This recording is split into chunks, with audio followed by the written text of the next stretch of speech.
আল্লাহ রাব্বুল আলামিন বলেন, প্রথমবার যখন সিংহায় ফুৎকার দেওয়া হবে, ফাসাহিকা মান ফিস সামাওয়াতি ওয়া মান ফিল আরদ, আসমান এবং জমিনের মাঝে যত প্রাণী আছে, যত প্রাণ আছে, সব ওই আওয়াজের তীব্রতায় অজ্ঞান হয়ে যাবে। ইল্লা মান শাআল্লাহ, তবে আল্লাহ তাআলা যা চান, যেগুলো চান সেগুলো ছাড়া। মুফাসসিরিনে কেরাম বলেন, ওই আওয়াজে প্রথমে সব মানুষেরা অজ্ঞান হবে, এরপরে তাদের মৃত্যু ঘটবে। এই মৃত্যুর মাধ্যমে দুনিয়ার জগতে মানব জাতির অবস্থানের মেয়াদকাল শেষ হবে। সর্বশেষ যেই লোকটা দুনিয়া থেকে ইন্তেকাল করবে, তাকেও কম পক্ষে 40,000 বছর আলমে বরজখে থাকতে হবে। প্রথম সিংহায় ফুৎকারের মাধ্যমে মানব জাতির এই দুনিয়ার অবস্থানের মেয়াদকাল শেষ। আল্লাহ তাআলা বলেন, সুম্মা নুফিখা ফীহি উখরা ফাইদা হুম কিয়ামুন ইয়ানদুরুন, অতঃপর পুনরায় আবার সিংহায় ফুৎকার দেওয়া হবে। এই সুম্মা অতঃপরের মধ্যে পার হবে কমপক্ষে 40,000 বছর। কত বছর জোরে বলেন? 40,000 বছর পার হয়ে যাবে। আল্লাহ তাআলা বলেন, সুম্মা নুফিখা ফীহি উখরা ফাইদা হুম কিয়ামুন ইয়ানদুরুন, অতঃপর যখন সিংহায় ফুৎকার দেওয়া হবে, প্রত্যেকের অবস্থান স্থল থেকে উঠে দাঁড়ায়া যাবে। ফাইদা হুম কিয়ামুন ইয়ানদুরুন, শুধু দাঁড়াবে তা নয়, ডানে বামে শুধু তাকায়া দেখতে থাকবে, কি হচ্ছে এইগুলো, কি হচ্ছে এগুলো। ওইটা কি বলবে?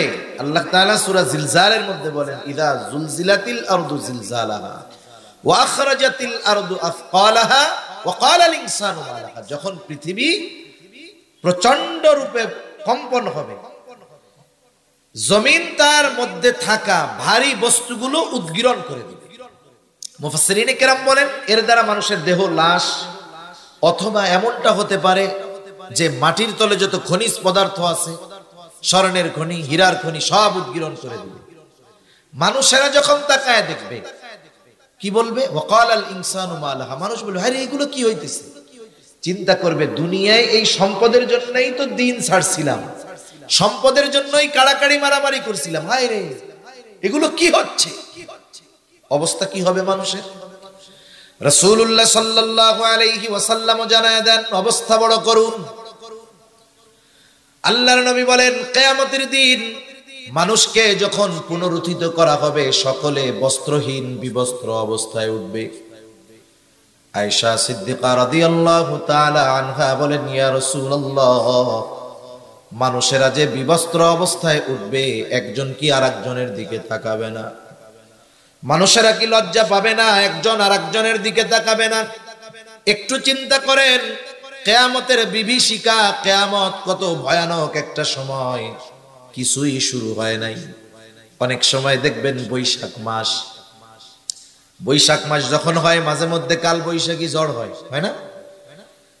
আকাশ পরিষ্কার, কোনো মেঘ নাই, হঠাৎ করে 10 মিনিটের ভিতরে গোটা আকাশ কালো মেঘে মেঘাচ্ছন্ন হয়ে যায়।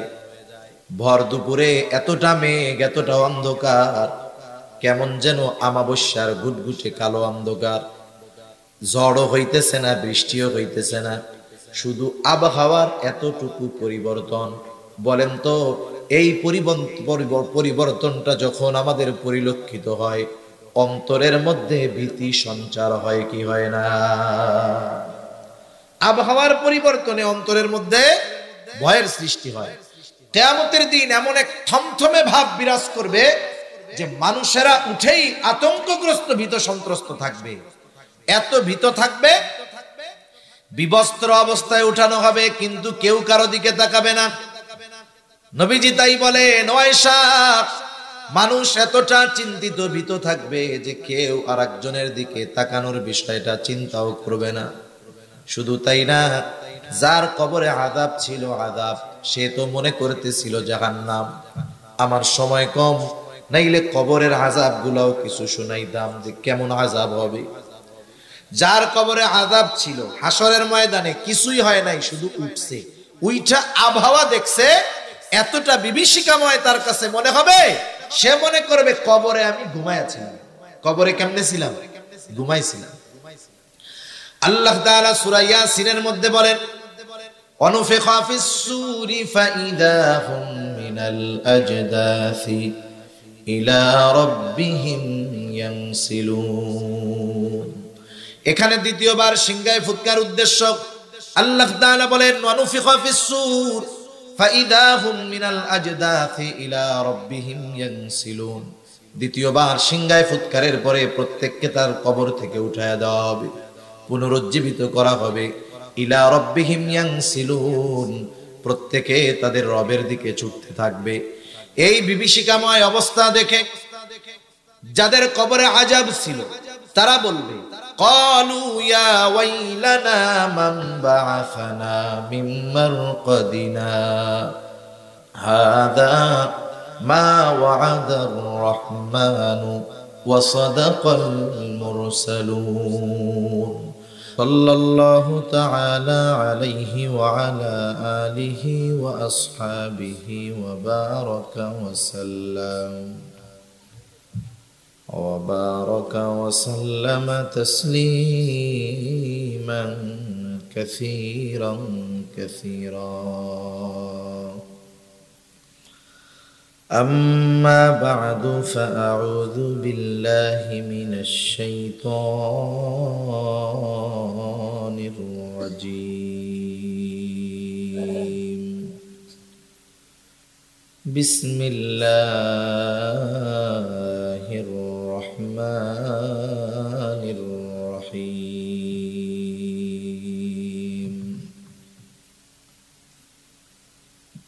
كل نفس ذائقة الموت وإنما توفون أجوركم يوم القيامة فمن زحزح عن النار وأدخل الجنة فقد فاز وما الحياة الدنيا إلا متاع الغرور.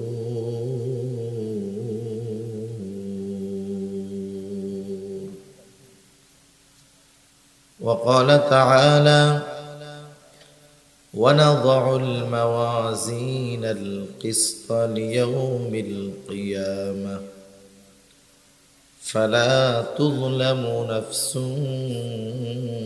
شيئا وإن كان مثقال حبة من خردل أتينا بها كفى بنا حاسبين. صدق الله العلي العظيم.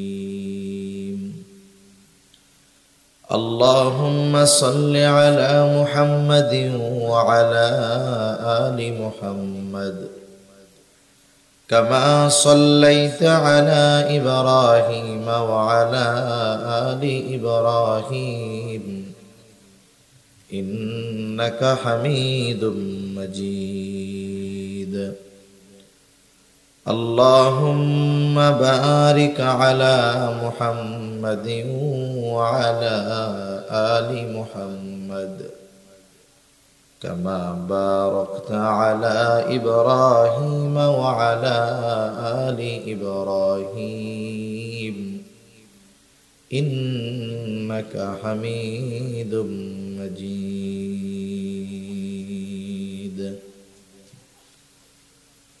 محمد نے آکر कुफर को मिटाया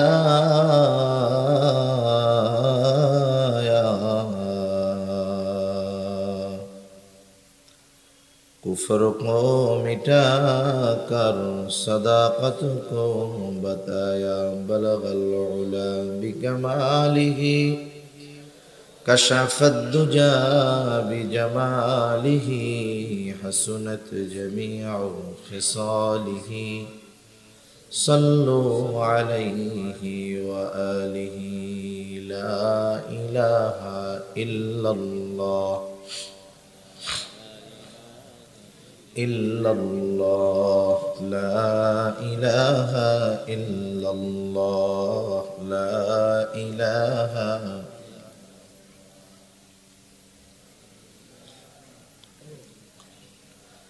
ला इलाहा इल्लल्लाह मुहम्मदुर रसूलुल्लाह सल्लल्लाहु अलैहि वसल्लम। দয়াময় আল্লাহ রব্বুল আলামিনের দরবারে অগণিত শুকর যে মহান মালিক আমাদের হায়াতে বরকত দিয়ে সুস্থ রেখে তার মহান হুকুম এশার নামাজের পরে হাদিসের ভাষায় জান্নাতের বাগানে আসার বসার কিছু দিনই কথা বলবার এবং শ্রবণ করবার সুযোগ যে মহান মালিক আমাদের দান করেছেন, সে মহান মালিককে খুশি করার জন্য মোহাব্বতের সাথে জবান খুলে অন্তর থেকে আমরা একবার কালিমাতুশ শুকর পাঠ করি, আলহামদুলিল্লাহ। অগণিত দুরূদ ও সালাম সৈয়দুল আম্বিয়া আশরাফুল আম্বিয়া খাতামুল আম্বিয়া ইমামুল মুরসালিন রহমাতুল লিল আলামিন মুহাম্মাদুর রাসূলুল্লাহ সাল্লাল্লাহু আলাইহি ওয়াসাল্লামের উপর। সম্মানিত উপস্থিতি, এই দুনিয়াতে এক সময় আমরা কেউ ছিলাম না, আবার একটা সময় আসবে যে এ দুনিয়াতে আমরা কেউ থাকব না। এখন এই মুহূর্তে যারা দুনিয়াতে আছে, মোটামুটি একথা বলা যায় 100 বছর পরে আমাদের কেউই আর এই দুনিয়াতে থাকবে না। আমাদের দেহের সাথে রূহের একটা সংযোগ আছে, এটা যখন বিচ্ছিন্ন হবে এই দেহটার কোনো দাম নাই, কোনো মূল্য নাই। মানুষের আসল হলো রূহ। রূহ যদি না থাকে এই বডির কোনো দাম আছে? রূহ হলো অবিনশ্বর, চিরন্তন। রূহ কখনো আর ধ্বংস হবে না, কিন্তু বডি ধ্বংস হবে। এখন রূহ কেন ধ্বংস হবে না? কারণ রূহ কি জিনিস, রূহ দেখতে কেমন, ধরতে কেমন, আসলে এই বিষয়ের পরিপক্ক জ্ঞান আল্লাহ তাআলা দুনিয়ার কাউকেই দেন নাই। যখন রাসূলুল্লাহ সাল্লাল্লাহু আলাইহি ওয়াসাল্লাম মাঝে দ্বীনের দাওয়াত দেওয়া শুরু করেছেন, নিজের রিসালাতের কথা, নবুয়তির কথা তাদের মধ্যে জানাইছেন। কুরাইশরা ছিল ইসমাইল আলাইহিস সালামের বংশধর। ইব্রাহিম আলাইহিস সালামের বড় ছেলে ইসমাইল আলাইহিস সালামের বংশধর। কুরাইশদের মধ্যে তথা ইসমাইল আলাইহিস সালামের বংশে মুহাম্মদুর রাসূলুল্লাহ সাল্লাল্লাহু আলাইহি ওয়াসাল্লামের আগে আর কোনো নবী আসে নাই। কিন্তু ইব্রাহিম আলাইহিস সালামের আরেক সন্তান ইসহাক আলাইহিস সালাম, আরেক তার সন্তান ইয়াকুব আলাইহিস সালাম, ওনার আরেক নাম ইসরাঈল। এই ইয়াকুব আলাইহিস সালামের বংশধর, ওনার পর থেকে নিয়ে ঈসা আলাইহিস সালাম পর্যন্ত ধারাবাহিকতার ক্রমান্বয়ে নবী আসছে। তাহলে বাইলদের মধ্যে অবস্থা এমন হয়েছে, নবীজি সাল্লাল্লাহু আলাইহি ওয়াসাল্লাম বলেন কখনো নবী শূন্য হয় নাই। একজন নবী মারা গেছে তো আল্লাহ তাআলা আরেকজনকে নবুয়ত দিয়ে তার শূন্য স্থান পূরণ করে দিয়েছেন। বলেন তো, যাদের বংশে যাবে, যাদের গোত্রে ধারাবাহিকতার ক্রমান্বয়ে নবীর আগমন ঘটছে, ওই বংশের মানুষ নবীরা কোন চরিত্রের হতে পারে, কেমন হতে পারে, নবীরা কোন গুণে গুণান্বিত হতে পারে, বলেন তো তাদের জানা থাকবে কি থাকবে না? থাকবে। কিন্তু যাদের বংশ গোত্রে নবী আসে নাই হাজার হাজার বছর, নবী দেখতে কেমন, কেমন হয়, আচরণ কেমন, এটা তো আর তারা বুঝবে না। যেহেতু কুরাইশদের মধ্যে ইসমাইল আলাইহিস সালামের পরে আর কোনো নবী আসে নাই, সেজন্য ওরা নবী কেমন আসলে বুঝে না। নবীজি যখন তার নিজের নবুয়তির কথা তাদেরকে জানিয়েছেন, ওরা অবাক হয়ে গেছে। হায়রে, এই লোক বলে নবী। ওরা ভাবতো নবী হবে ফেরেশতার মতো, খাবে না, বিবাহ শাদী করবে না, বাজারে যাবে না। এজন্য বলতো মালি হাদার রাসূল ইয়াকুলুত তাআম ওয়া ইয়ামশি ফিল আসওয়াক। আরে এটা কেমন রাসূল, ইয়াকুলুত তাআম, সে আবার খাবারও খায়, ওয়া ইয়ামশি ফিল আসওয়াক, সে আবার বাজারেও বলে যায়। এটা আবার কেমনে নবী হয়? ওরা ভাবতো নবী হবে এমন যে খাবে না, বাজারে যাবে না, অন্যরকম এক জিনিসের। রাসূলুল্লাহ সাল্লাল্লাহু আলাইহি ওয়াসাল্লাম নিজের নবুয়াতির কথার কাছে যখন বলছে, জানে মুহাম্মদ তো জীবনে কোনোদিন মিথ্যা কথা বলে নাই।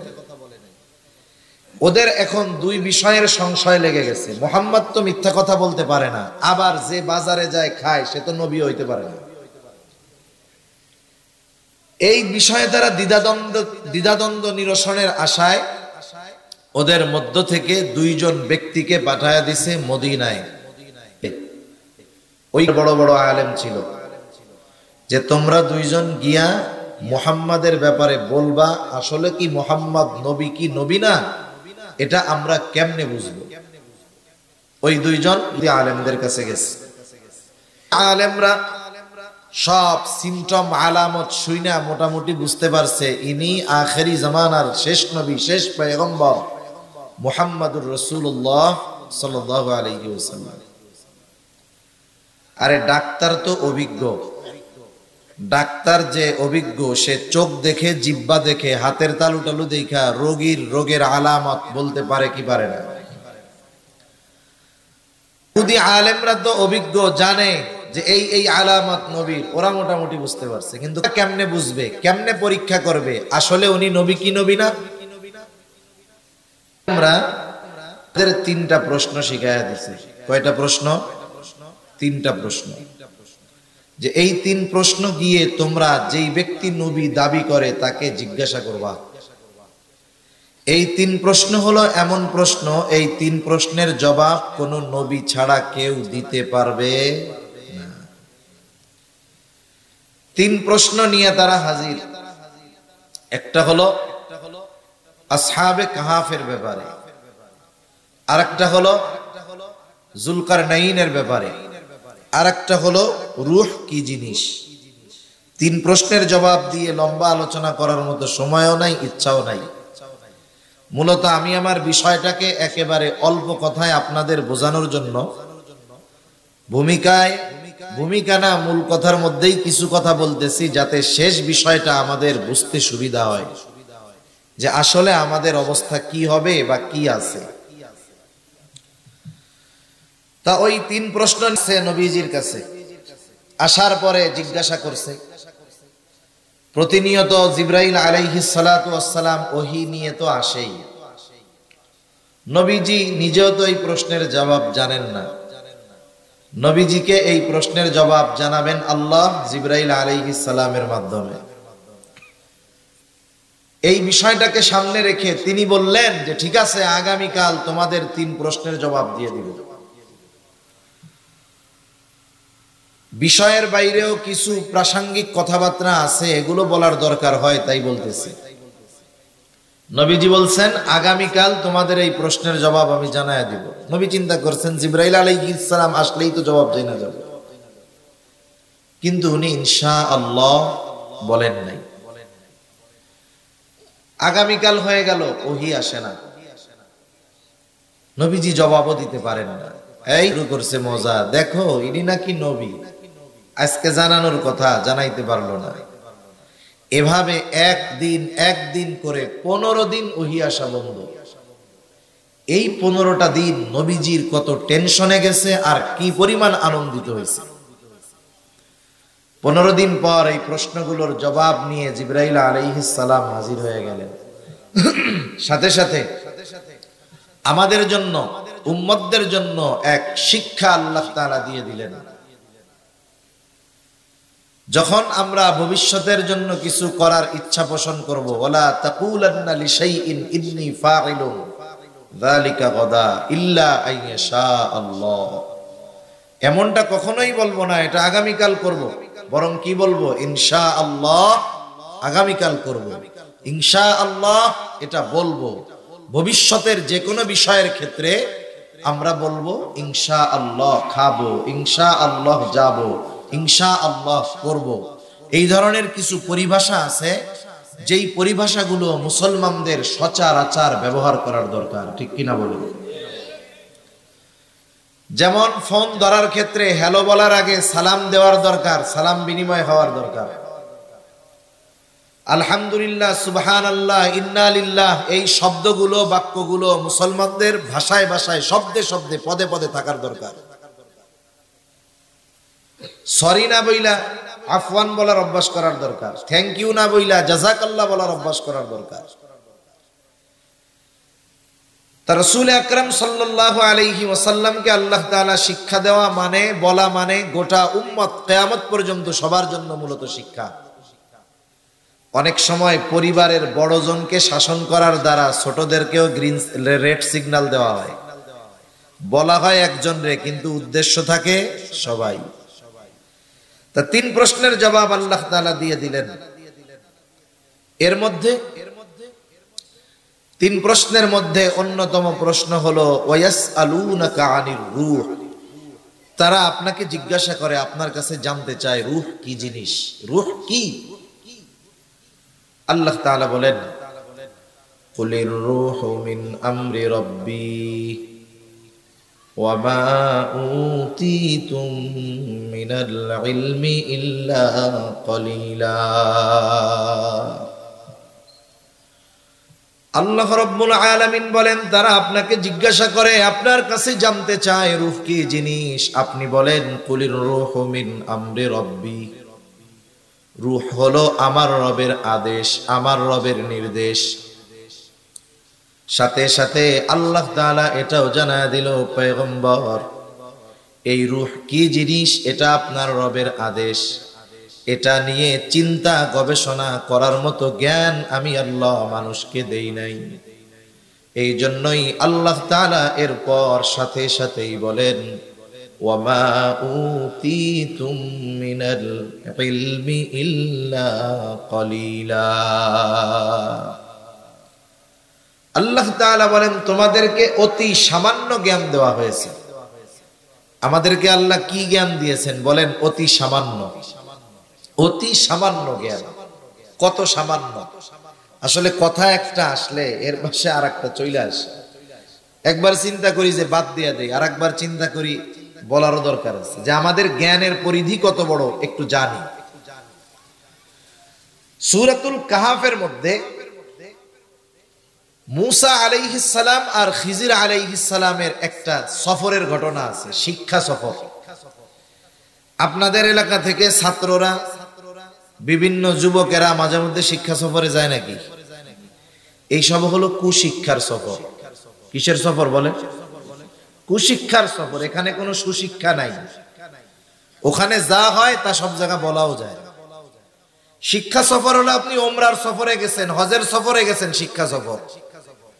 এই যে ফেব্রুয়ারির 2, 3, 4 বিশ্ব ইজতেমা যাবেন, সফরে বের হবেন, ওইগুলো হলো শিক্ষা সফর। আর জাগতিক অধিকাংশ যে শিক্ষা সফরের নামে যায় এগুলা হলো কুশিক্ষার সফর, গোনার সফর, পাপের সফর। তা সফর শুরু হয়েছে কি দিয়া? দুইজনে সমুদ্র পাড়ি দেওয়ার জন্য একটা নৌকার মধ্যে উঠছে। নৌকার মধ্যে সমুদ্র পাড়ি দিবে, দুইজন উঠছে।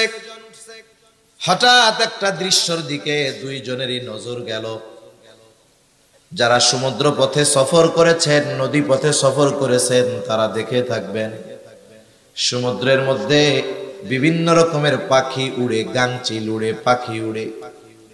কিছু কিছু পাখি আছে যখন ওই পাখির পানি তৃষ্ণা পায়, সে উড়ন্ত অবস্থায় তার ঠোঁট পানির সাথে লাগায়া পানি পান করে।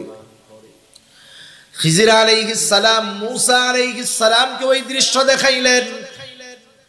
এরপরে খিজির আলাইহিস সালাম মুসা আলাইহিস সালামকে বলতেছে, ভাই মুসা, আল্লাহ তাআলার জ্ঞান যদি হয় এই সমগ্র সমুদ্র পরিমাণ, আল্লাহ তাআলার জ্ঞান যদি হয় এই সমুদ্রের সমগ্র পানির সমপরিমাণ, এই জ্ঞানের তুলনায় গোটা সৃষ্টি জগতের জ্ঞান হলো ওই পাখির ঠোঁটে যতটুকু পানি লেগে আছে তার চাইতেও অনেক কম। কথা বুঝেন নাই মনে হয়? বুঝতে পারছেন? তাহলে এই কথা শুনে সুবহানাল্লাহ মুখ দিয়ে বাইর হবে না তো বোবা মানুষের? জোরে বলেন সুবহানাল্লাহ। আল্লাহর জ্ঞান যদি হয় সমুদ্র পরিমাণ, গোটা সৃষ্টি জগতের জ্ঞান হইল পাখির ঠোঁটে লেগে থাকা এক ফোঁটা পানির পরিমাণ। এই জ্ঞান গোটা সৃষ্টি জগতের মধ্যে আল্লাহ বন্টন করে দিছে, তাই দুনিয়ার মানুষের ঠেলায় অস্থির। তাহলে আল্লাহ তাআলা বললেন, রূহ হলো আপনার রবের আদেশ প্রত্যাদেশ। আমার রব যেমন চিরন্তন, রবের আদেশ নিষেধ আদেশ এগুলাও চিরন্তন, রবের কথাও চিরন্তন, কালামও চিরন্তন। এই যে কোরআনুল কারীম, এটা নশ্বর নাকি অবিনশ্বর, এই বিষয় নিয়ে ইমাম আহমদ ইবনে হাম্বলের উপরে কত জুলুম অত্যাচার। তিনি বলেছেন, আমার রব যেমন চিরন্তন, রবের আদেশ রবের কথা এই কোরআনও তেমন চিরন্তন। যেহেতু আমার রব চিরন্তন, রূহ হইল আমার রবের আদেশ, এই রূহটাও আল্লাহ তাআলা করেছেন চিরন্তন। রূহের কোনো ধ্বংস হবে না, শুধু রূহ স্থান পরিবর্তন করে। আল্লাহ সুবহানাহু ওয়া তাআলা হযরত আদম আলাইহিস সালাতু ওয়াস সালামের পৃষ্ঠদেশ থেকে কিয়ামত পর্যন্ত যত মানুষ আসবে, দুনিয়ায় যত মানুষ আছে, অতীতে যত মানুষ এসেছে, সব মানুষের রূহ আল্লাহ তাআলা একত্রে বাহির করেছেন। সব রূহগুলোকে একত্রে রেখেছেন যেই স্থানে, সেই স্থানের নাম হলো আলমে রূহ। তাহলে আমাদের রূহ প্রথমে যেই স্থানে ছিল সেটার নাম হলো রূহের জগৎ। এরপরে আল্লাহ রাব্বুল আলামিন মা বাবার মাধ্যমে মায়ের রেহেমের ভিতরে একেবারে সামান্য এক ফোঁটা শুক্র কীট থেকে আল্লাহ তাআলা আমাকে আপনাকে একটা স্ট্রাকচার, একটা দেহ দিলেন। উল্লেখ করার মতো কিছুই আমার আপনার ছিল না। আল্লাহ তাআলা কোরআনুল কারীমের মধ্যে বলেন, হাল আতা আলাল ইনসানি হিনুম মিনাদ দাহরি লাম ইয়াকুন শাইআম মাযকুরা। প্রত্যেকটা মানুষ কি এমন কিছু কাল অতিক্রম করে নাই যে তার উল্লেখ করার মতো কোনো কিছুই ছিল না? এরপরে মায়ের রেহেমের ভিতরে একটা সময় আল্লাহ তাআলা রক্তপিণ্ডে সেটাকে পরিণত করলেন। এরপরে আবার প্রসেসিং করে আল্লাহ তাআলা একটা মাংসপিণ্ডে মায়ের পেটের ভিতরে ওই এক ফোঁটা শুক্র কীটকে আল্লাহ তাআলা একটা মাংস টুকরায় তৈরি করলেন। 120 দিনের প্রসেস শেষ। এইবার আল্লাহ তাআলার নির্দেশে ফিরিস্তা মায়ের পেটের ভিতরে আইসা হাজির। ওই মরা মৃত মাংস পিণ্ডের মধ্যে আল্লাহ তাআলার আদেশে ফিরিস্তা যখন রূহ ফুঁকে দিল, মায়ের পেটের ভিতরে মরা ওই মাংসের টুকরাটা জিন্দা হয়ে গেল। এই দেহটা প্রথমে মৃত ছিল, এই দেহটা প্রথমে কি ছিল? এজন্য আল্লাহ তাআলা কোরআনুল কারীমে সূরা মুলকের মধ্যে বলেন, আল্লাযী খালাকাল মাউতা ওয়াল হায়াতা লিয়াবলুয়াকুম আইয়ুকুম আহসানু আমালা। আল্লাহ তাআলা বলেন, তিনি আল্লাহ আল্লাযী খালাকাল মাউতা ওয়াল হায়া, যিনি মৃত্যু এবং জীবন সৃষ্টি করেছেন। এই দেহ আগে মৃত ছিল, জীবিত হয়েছে কেন? রূহ দেওয়ার কারণে। কথা বুঝতেছেন তো? রূহ দেওয়ার কারণে। এই দেহের সাথে রূহ কতদিন থাকবে, কতক্ষণ থাকবে, আল্লাহ সুবহানাহু ওয়া তাআলা সব কিছু নির্ধারিত করে ফেরেশতাকে পাঠায়া দিয়েছেন।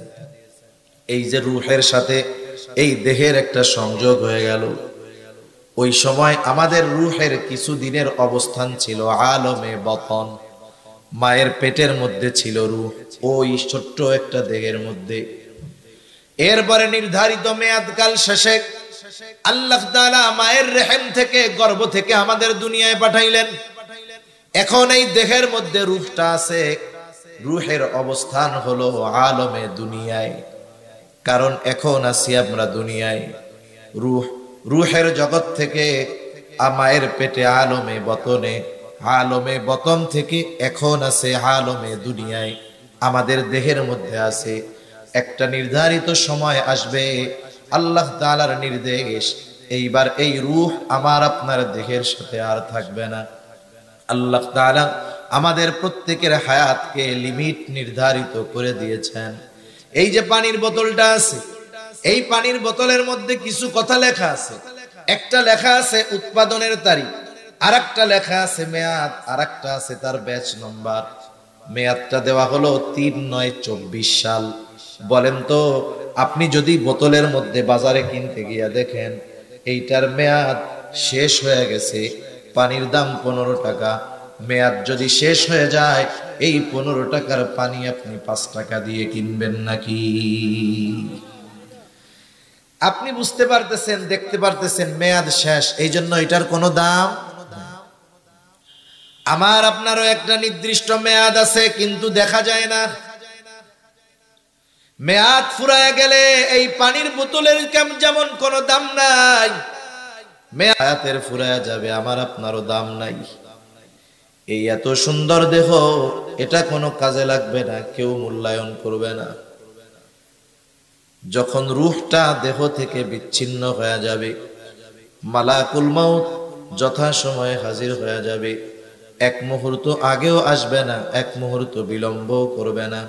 আল্লাহ তাআলা বলেন, ফাইযা জাআ আজালুহুম লা ইস্তাখিরুনা সাআতাও ওয়া লা ইস্তাকদিমুন। এক মুহূর্ত আগেও আমি আপনি মরব না, এক মুহূর্ত বিলম্ব হবে না, একেবারে যথাসময় হায়াতটা যতটুকু সময়ের ততটুকু সময় আমি আপনি দুনিয়ায় থাকব।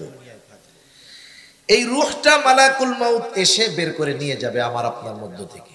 একটু চিন্তা করেন, কারণ মৃত্যুর মাধ্যমেই কিয়ামতের শুরু হয়ে যায়। মৃত্যু থেকে নিয়ে আলমে বরজখের সময়কালটাকে বলা হয় ছোট কিয়ামত।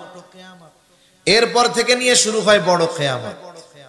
ছোট কিয়ামতটা যে ট্যাকেল দেওয়ার যোগ্যতা অর্জন করে, বড় কিয়ামত আল্লাহ তাকে পার করায় দেওয়ার ব্যবস্থা করে। একটু চিন্তা করেন, আপনি ওয়াজ শুনতে আসছেন, হয়তো বাড়িতে আপনার স্ত্রী, আপনার বোন, আপনার কন্যা আছে, চিন্তা করতেছে আব্বা ওয়াজ শুনতে গেছে, ভাইয়া ওয়াজ শুনতে গেছে। স্ত্রী চিন্তা করতেছে স্বামী ওয়াজ শুনতে গেছে, ওয়াজ শুনে আইসা জানি দেরি না হয়, এই জন্য আগের থেকে সুন্দর মতো তার বিছানাটা পরিপাটি পরিষ্কার করে গুছায়া রেডি করে রেখে দিয়েছে, কম্বল টম্বল সব দিয়া। আল্লাহ না করুন কেউ যদি এখন এখানে ইন্তেকাল করে, দেহ থেকে রূহটা বের হয়ে যায়, বলেন তো ওই মা, ওই বোন, ওই স্ত্রী এই কথা বলবে নাকি? বেচারা ওয়াজ শুনতে গেছিল কিন্তু মারা গেল, যেহেতু বিছানাটা তার জন্য প্রস্তুত করেছিলাম, আজ রাতটা এই কম্বলের তলে বিছানার নিচে তার দেহটা থাক, বলেন তো রাখবে নাকি? ঘরের মধ্যে লাশটা উঠাবে না। অথচ দেখেন এই অঙ্গ প্রত্যঙ্গের প্রতি কত মায়া। এই চেহারা না দেখলে যেই মায়ের অন্তরের মধ্যে শান্তি লাগতো না, যেই চেহারা না দেখলে স্ত্রীর অন্তরে শান্তি আসতো না, যেই চেহারা না দেখলে ভাইয়ের চেহারা না দেখলে বোনের ভালো লাগতো না, যখন রূহটা বের হয়ে যাবে এই দেহটাকে তারা নিজেই ঘরে তুলতে দিবে না। এটাই দুনিয়া, এটাই শেষ, তো কিয়ামত শুরু। আমাদের অঞ্চলে যখন কোনো মানুষ মারা যায়, মারা যাওয়ার পরে মাইকে তার মৃত্যুর খবর প্রচার করে, অমুক এলাকার অমুক আজ সন্ধ্যা ৬ ঘটিকার সময় ইন্তেকাল করিয়াছে, আগামী দিন সকাল ৯টায় অমুক ঈদগাহ ময়দানে তার জানাজা অনুষ্ঠিত হবে। অতএব সকল ধর্মপ্রাণ মুসল্লিদেরকে উক্ত মরহুমের মাগফিরাত কামনায় তার জানাজায় শরীক হওয়ার জন্য বিশেষভাবে অনুরোধ করা গেল। এই রকম প্রচার আপনাদের এলাকায় হয় নাকি? এই প্রচার করার সময় একটা শব্দ বলে ইন্তেকাল। ইন্তেকাল ইন্তেকাল শব্দের অর্থ হলো স্থানান্তরিত হওয়া। স্থানান্তরিত হওয়া তার মানে এক জায়গায় ছিল, চলে গেছে আর এক জায়গায়। আসলে এই দেহটা আব্দুর রহিম আব্দুল করিম না, মূলত রূহটাই হইল আব্দুর রহিম আব্দুল করিম। এই জন্য বলে আব্দুর রহিম ইন্তেকাল করিয়াছে। এই দেহর থেকে যখন আব্দুর রহিমের রূহটা বের হয়ে যায়, তখন এই দেহটার নাম হয়ে যায় লাশ। লাশাইউন, যার মধ্যে কিছুই নাই। এইবার এই রূহ আর এক জগতে পদার্পণ করে, যেটাকে হাদিসের ভাষায় বলা হয় আলমে বরজাখ।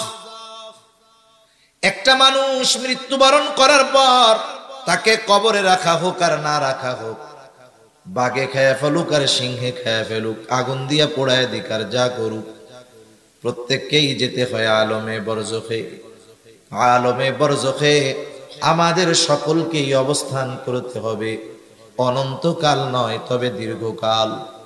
দীর্ঘকাল আমাকে আপনাকে আলমে বরজখে থাকতে হবে। আর ওই কবর জগৎ আলমে বরজখ, এটা হলো পরকালের প্রথম ঘাঁটি। আর এটাকেই মুহাদ্দিসিনে কেরাম বলেন ছোট কিয়ামত শুরু, মৃত্যুর মাধ্যমে।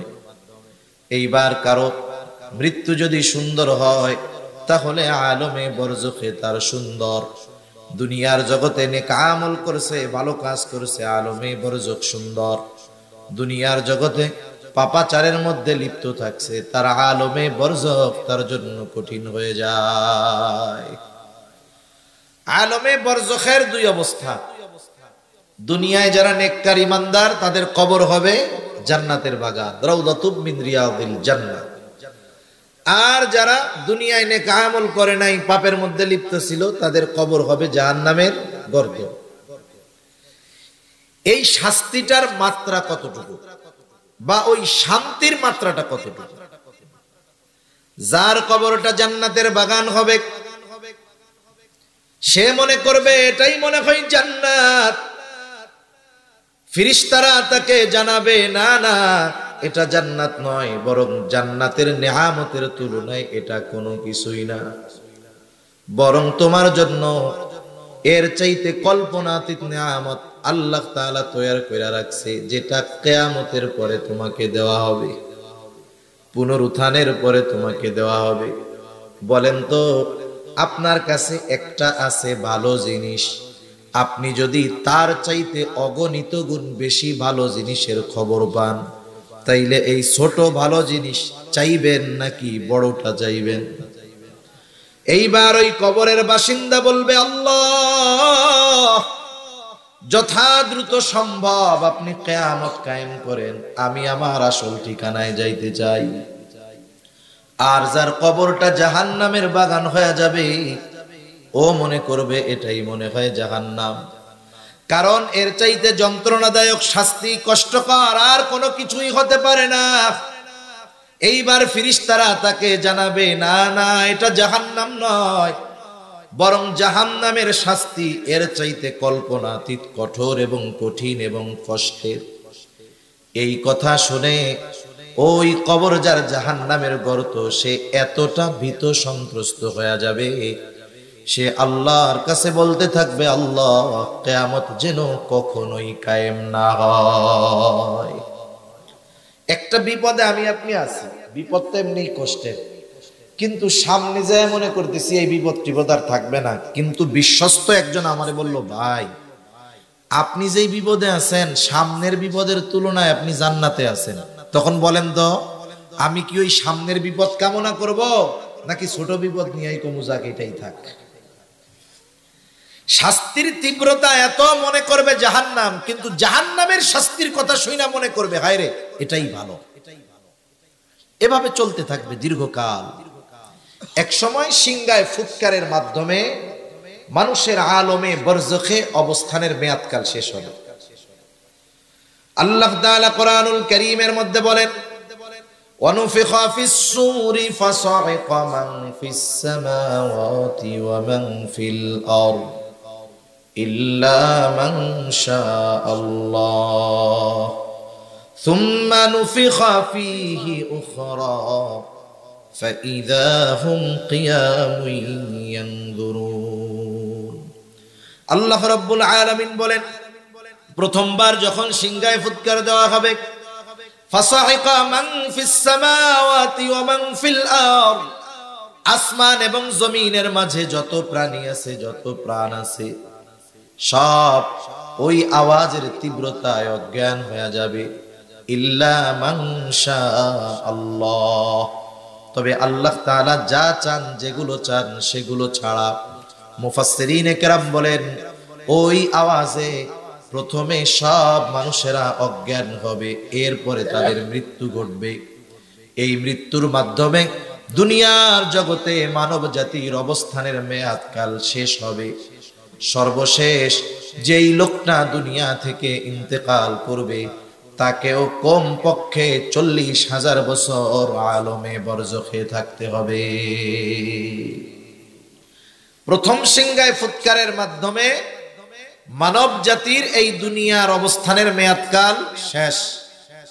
আল্লাহ তাআলা বলেন সুম্মা নুফিখা ফীহি উখরা ফাইযা হুম কিয়ামুন ইয়ানজুরুন, অতঃপর পুনরায় আবার সিংহায় ফুৎকার দেওয়া হবে। এই সুম্মা অতঃপরের মধ্যে পার হবে কমপক্ষে 40,000 বছর। কত বছর জোরে বলেন? 40,000 বছর পার হয়ে যাবে।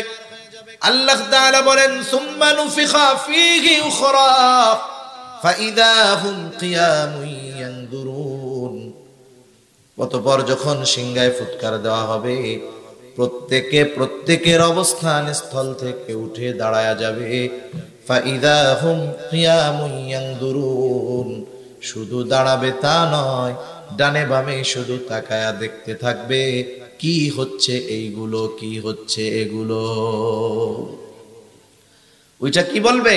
আল্লাহ তাআলা সূরা জিলজালের মধ্যে বলেন ইযা জুলজিলাতিল আরদু জিলজালাহা ওয়া আখরাজাতিল আরদু আথকালাহা ওয়া ক্বালাল ইনসানু মা লাহা, যখন পৃথিবী প্রচন্ড রূপে কম্পন হবে, জমিন তার মধ্যে থাকা ভারী বস্তুগুলো উদ্গীরণ করে দিবে।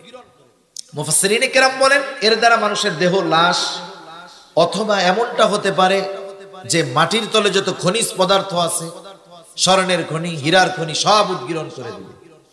মানুষেরা যখন তাকায় দেখবে কি বলবে? ওয়াকালাল ইনসানু মা লাহা, মানুষ বলবে আরে এগুলো কি হইতেছে। চিন্তা করবে দুনিয়ায় এই সম্পদের জন্যই তো দিন ছাড়ছিলাম, সম্পদের জন্যই কাড়াকাড়ি মারামারি করছিলাম, হায় রে এগুলো কি হচ্ছে।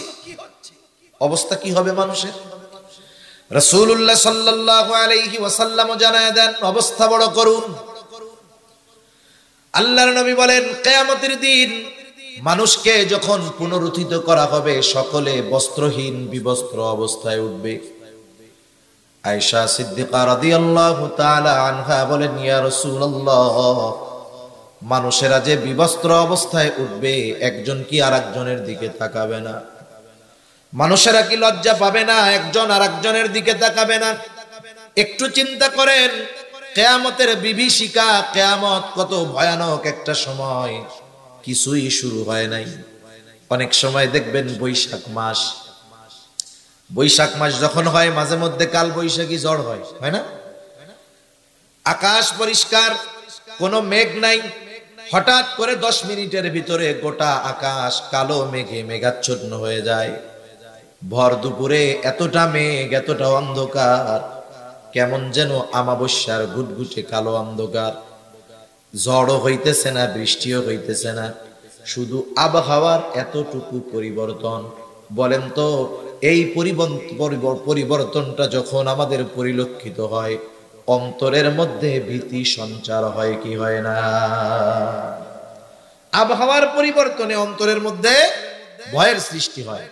কিয়ামতের দিন এমন এক থমথমে ভাব বিরাজ করবে যে মানুষেরা উঠেই আতঙ্কগ্রস্ত, ভীত সন্ত্রস্ত থাকবে। এত ভীত থাকবে, বিবস্ত্র অবস্থায় উঠানো হবে কিন্তু কেউ কারো দিকে তাকাবে না। নবীজি তাই বলেন, ও আয়েশা, মানুষ এতটা চিন্তিত ভীত থাকবে যে কেউ আরেকজনের দিকে তাকানোর বিষয়টা চিন্তাও করবে না। শুধু তাই না, যার কবরে আযাব ছিল আযাব, সে তো মনে করতেছিল জাহান্নাম। আমার সময় কম, নাইলে কবরের আযাব গুলাও কিছু শুনাইতাম যে কেমন আযাব হবে। যার কবরে আযাব ছিল, হাসরের ময়দানে কিছুই হয় নাই, শুধু উঠছে, উইঠা আবহাওয়া দেখছে, এতটা বিভীষিকাময় তার কাছে মনে হবে, সে মনে করবে কবরে আমি ঘুমাইছিলাম। কবরে কেমনে ছিলাম? ঘুমাইছিলাম। আল্লাহ তাআলা সূরা ইয়াসিনের মধ্যে বলেন, অনুফিখা ফিস সূরি ফাইদা হুম মিনাল আজদাসি ইলা রাব্বিহিম ইয়ানসিলুন। এখানে দ্বিতীয়বার সিংহায় ফুৎকার উদ্দেশ্য। আল্লাহ তাআলা বলেন, অনুফিখা ফিস সূর ফাইদা হুম মিনাল আজদাসি ইলা রাব্বিহিম ইয়ানসিলুন। দ্বিতীয়বার সিংহায় ফুৎকারের পরে প্রত্যেককে তার কবর থেকে উঠায়া দেওয়া হবে, পুনরুজ্জীবিত করা হবে। ইলা রাব্বিহিম ইয়ানসিলুন, প্রত্যেকে তাদের রবের দিকে ছুটতে থাকবে। এই বিভীষিকাময় অবস্থা দেখে যাদের কবরে আযাব ছিল তারা বলবে, ক্বালু ইয়া ওয়াইলানা মান বা'আসানা মিন মারকাদিনা হাযা মা ওয়া'আদার রাহমানু ওয়া সাদাকাল মুরসালুন।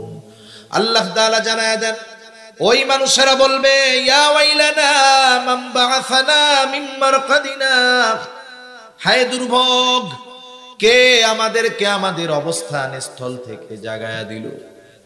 বলেন তো, মানুষ যদি ঘুমায় তাইলে জাগানো যায়? ওরা মনে করবে আমরা ঘুমাইছিলাম, কে আমাদেরকে ঘুম থেকে জাগায়া দিল। অথচ ছিল আযাবের মধ্যে, কিন্তু কিয়ামতের অবস্থা দেখা কবরের আযাবের কথা তো ভুলবেই, মনে হবে কবরে আরামে তারা ঘুমায়াছিল। মানুষ যখন বড় বিপদে পড়ে তখন ছোট বিপদ মনে হয় আরামেই ছিল, ঠিক না? এইবার মুমিনরা অথবা ফেরেশতারা তাদের এই কথার জবাবে বলবে, হাদা মা ওয়া'আদার রহমান, এটাই হলো দয়াময় রহমানের সেই প্রতিশ্রুত দিবস, দয়াময়ের সেই প্রতিশ্রুত দিবস, যেই দিবসের সত্যায়ন রাসূলগণ করেছেন। ওয়া সাদাকাল মুরসালুন, রাসূলগণ যেই দিবসের সত্যায়ন করেছে, এই দিবসের এক নাম হলো ইয়াউমুল কিয়ামাহ, এই দিবসের এক নাম হলো ইয়াউমুল হাসর। কারণ হাসর একত্রিতকরণ দিবস। ওই দিন পৃথিবীর শুরু থেকে নিয়ে শেষ পর্যন্ত যত মানুষ এসেছে তাদের সকলকে একত্রিত করা হবে। ওই দিবসের এক নাম হলো ইয়াউমুল জাযা, প্রতিদান দিবস। কারণ মানুষের পূর্ণ প্রতিদান আল্লাহ তাআলা কিয়ামতের দিন দিবে। দুনিয়ায় একটা মানুষ যত ভালো কাজ করুক না কেন, আল্লাহ তাআলা ওই ভালো কাজের পূর্ণ প্রতিদান দুনিয়ায় দেন না। একটা মানুষ দুনিয়ায় যত মন্দ কাজ করুক না কেন, আল্লাহ তাআলা তার ওই মন্দ কাজের পূর্ণ প্রতিদান দুনিয়ায় দেন না। ভালো কাজের পূর্ণ প্রতিদান, মন্দ কাজের পূর্ণ প্রতিদান আল্লাহ তাআলা দিবেন ওই কিয়ামতের দিন। ওই দিনটার আরেক নাম হলো ইয়াউমুল জাযা, অর্থাৎ প্রতিদান দিবস। যদি আল্লাহ কিয়ামত কায়েম না করত, তাইলে মুমিনদের উপরে বেইনসাফি করা হইতো, মুমিনদের উপরে বেইনসাফি করা হইতো। আল্লাহ তো বেইনসাফি করেন না। এজন্য কিয়ামত কায়েম কইরা দুনিয়ায় মুমিনের ভালো কাজের প্রতিদান দিবে, কিয়ামত কায়েম করে মৃত্যুর মাধ্যমে কিয়ামতের দিকে আমাদের নিয়ে ওই কিয়ামতের দিন আল্লাহ তাআলা দুনিয়ায় যারা মন্দ কাজ করেছে, বেঈমান, তাদের কর্মের পূর্ণ প্রতিদান আল্লাহ তাআলা দিবেন। এজন্য আল্লাহ তাআলা জানায় দেন, কুল্লু নাফসিন যায়িকাতুল মাউত, প্রত্যেকটা মানুষকে মৃত্যুর স্বাদ আস্বাদন করতেই হবে। কেন মৃত্যু? আল্লাহ তাআলা বলেন, মৃত্যুর মাধ্যমে তোমাদেরকে আমি একত্রিত করব, কিয়ামতের দিন সবাইরে জমা করব। ও আল্লাহ, কেন জমা করবেন? আল্লাহ তাআলা বলেন, ওয়া ইন্নামা তুওয়াফাউনা উজুরাকুম ইয়াউমাল কিয়ামাহ, কারণ ওই কিয়ামতের দিন প্রত্যেককে তার কর্মের পূর্ণ প্রতিদান আমি আল্লাহ দিয়ে দিব। ওই দিনের বিচারক কে? জোরে বলেন তো, আরো আস্তে কোন কে?